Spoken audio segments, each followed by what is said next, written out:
C'est le musée du Louvre qui l'écrit. Chronologie de l'Égypte ancienne, de 3800 à 30 avant Jésus-Christ. 3800. Tellement c'est ancien qu'ils ont des périodes.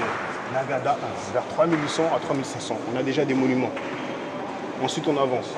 Nagada 2, vers 3500 à 3300. Donc là, 5000 ans. 5000 ans. Jésus, il a marché sur l'eau, il a multiplié des pains, il a ressuscité une fille, il a ressuscité Lazare, il a réparé une oreille qui a été coupée. Portable survivra s'il vous plaît, sinon je fais mes yeux laser. Ah! Sanctions financières, amende. Bref, mauvais exemple. Hein. Jésus, il a marché sur l'eau, il a fait tout ça. Quand il est mort, il y a eu ce qu'on appelle une éclipse, un tremblement de terre.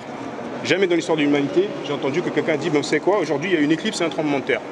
Je pense que quelqu'un aurait écrit tout ce qu'il a fait. Où sont les documents qui datent de l'époque? Ça? Bon, c'est clair qu'on n'a pas ces monuments-là ici. Mais vous avez vu des monuments qui datent de 3000 ans. Donc 3000 ans avant qu'il arrive sur Terre.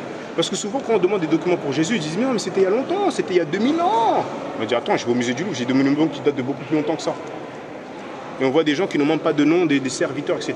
Comment ça se fait que Jésus, même, on ne trouve rien? Moi, je trouve ça bizarre. C'est pour ça que je vous invite à demander à votre pasteur.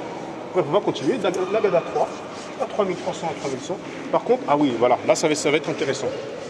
Voilà. Alors, l'Égypte au 3e millénaire avant Jésus-Christ. Époque tinnite. Là, première dynastie, Ménès.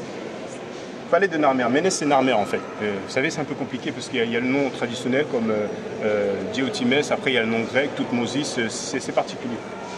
La palais de Narmer, l'unification de la haute et de la basse d'Égypte. Et d'ailleurs, ils mettent l'apparition de l'écriture à Sumer, Irak.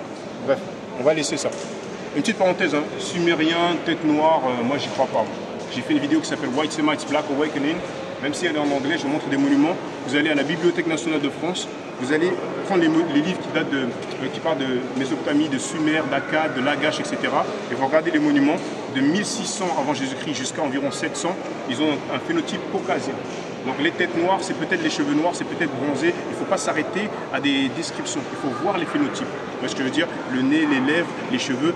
Ce sont des caucasiens, je le dis, je l'affirme. Si quelqu'un veut tester, il n'y a pas de souci, je suis prêt. Même prophète Mohamed Noir, etc.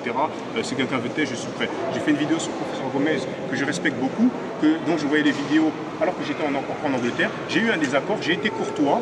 Hein, la vidéo s'appelle Professeur Gomez, Histoire ou Science-Fiction. Je ne l'ai pas insulté, je ne suis pas moqué de lui, je n'ai pas manqué de respect, mais ça m'a atterré que quelqu'un qui se dit professeur fasse quelque chose comme ça. Maintenant, s'il voudrait débattre là-dessus, je suis prêt à débattre.